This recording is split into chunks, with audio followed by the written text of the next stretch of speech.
Judaizers from the Wikinova's website, which had been vandalized, but I have corrected it.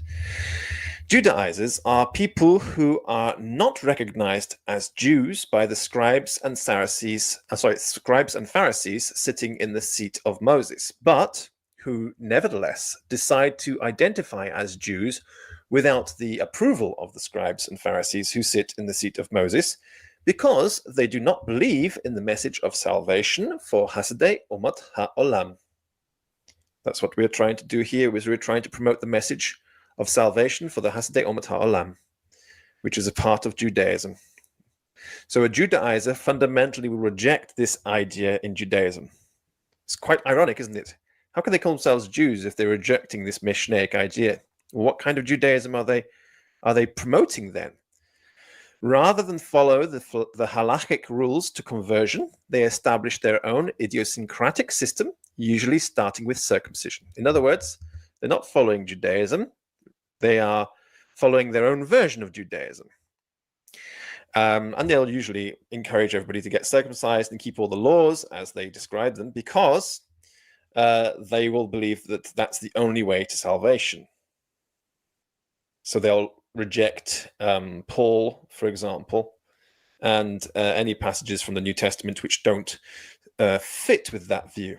Now, we have a person in the Telia who's described like that, and different versions give him different names. Sometimes they call him Nestorius, sometimes they call him Elias, sometimes they don't give him a name, and he is basically the person who comes along out of the group of true believing Gentiles called by God's name to become believers, and start saying, no, the teachings of the rabbis are wrong.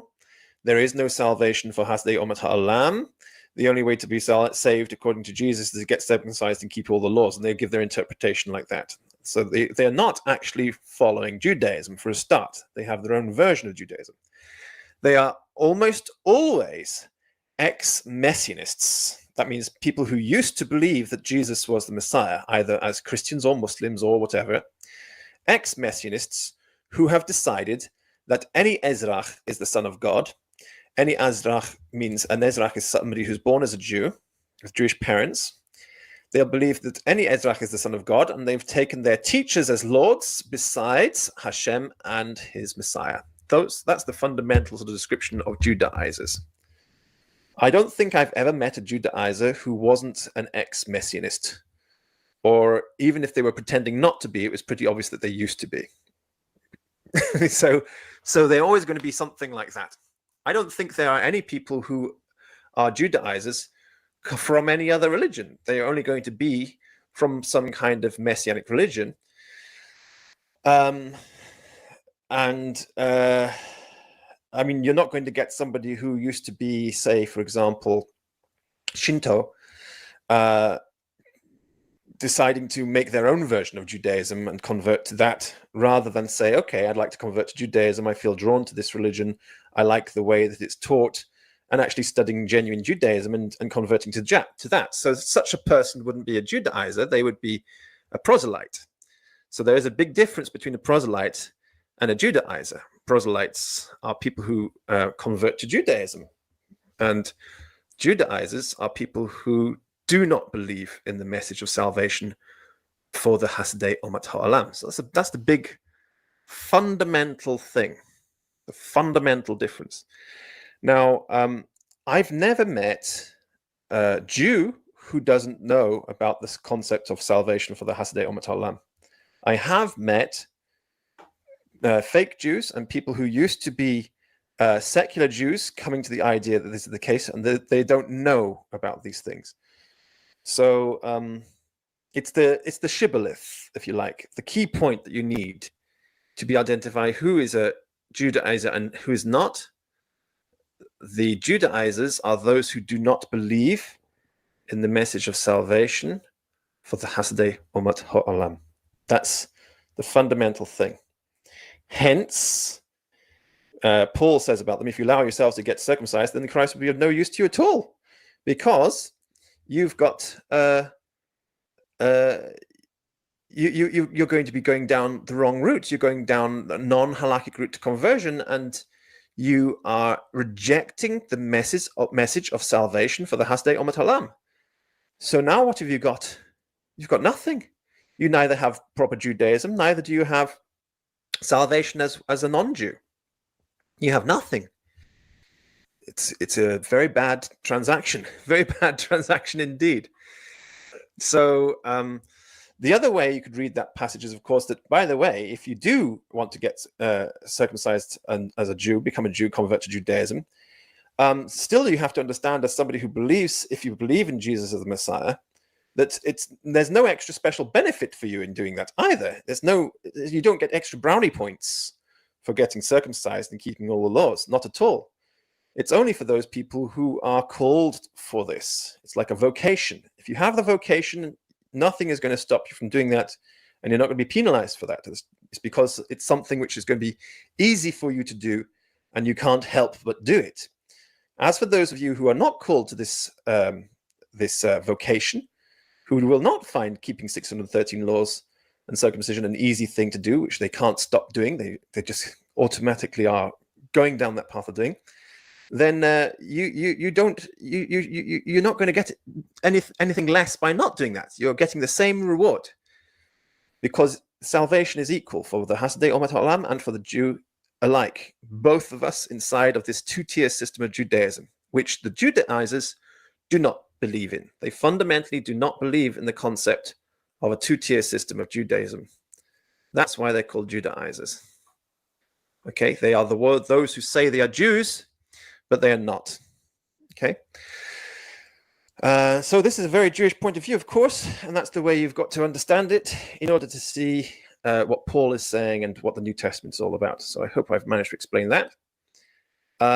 Here, of course, is a very important scheme we have to look at and be aware of all the time.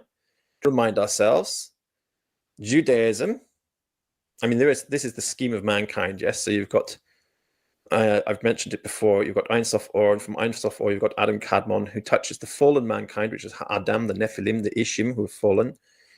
And inside of them, those who are touched by the Spirit of God become the Sethite children of God.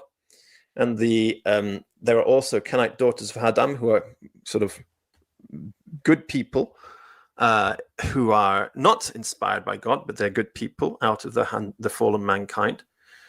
And then you've got those who keep the 7 laws of Noah, the Meshulam Noahite, Gibrim, Anshe Hashem, Hagerim. And you might be keeping those 7 laws of Noah because you are following natural philosophy, and you're called the Chochmei Omet Olam. You are not guaranteed a place in the world to come if this is the case. You're considered to be a wise person, but you're not guaranteed a place in the world to come. And then you've got the Hebrews, who descend from those people who believed in Judaism. Okay, so they have a different status from everybody else. So Hebrews are of a particular kind of culture. They should be aware of certain things. They might be keeping that culture, or they might be falling from grace with regards to that culture. If they are rejecting that culture, they're coming from the Hebrew culture, but they're falling down, then they are Amalek. They're rejecting that culture. If they are coming from that culture, they don't understand it, but they're still doing it, then they're Hebrews. And within this culture is embedded Judaism. So it doesn't mean that all Hebrews are practicing Judaism, no. But Judaism is embedded within that culture. And then in Judaism, you have 2 kinds of people, the Tzadikei Umat Ha'olam and the Yehudim, the Jews, are representing this side, and then this side, the Matmin Hasidei Umat Ha'olam, representing non-Jews who believe in Judaism. 2 kinds of people who believe in Judaism. And in the middle, you have a group of people who are both camps. They're kind of in the Jewish camp, and they're in the Matminim camp as well. So they have a kind of a double sort of status, certain types of people. It is actually permitted for Yehudim, traditionally, to marry any Hebrew and any Matminim, from the Matminim, who have not fallen from grace, but who are still inside of the culture. But they can take them only as deaconesses and deacons and deaconesses. Okay, they have to make a pledge of basically loyalty, a pledge of a contractual. Oh yes, it's bondsman. They have to make a bonds. They have to make a contractual pledge to keep their words that they're giving themselves to the Jew, and then they can be the spouse of the Jew. And if they do that, then they can get the status, whether they are Hebrew or whether there's just Ma'minim Hasdei Otam, they can get the status Haruri after 7 years by being in pledge to a Jew, because Jews are not allowed to have a kind of an eternal contract, since we used to be bondsmen in Egypt, and we know that eternal bondsmanship, eternal bondage is a terrible thing, except to be in bondage to God. So Ha'olam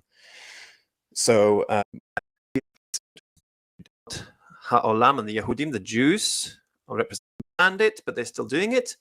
Then they're Hebrews, and within this culture is embedded Judaism. So it doesn't mean that all Hebrews are practicing Judaism, no, but Judaism is embedded within that culture.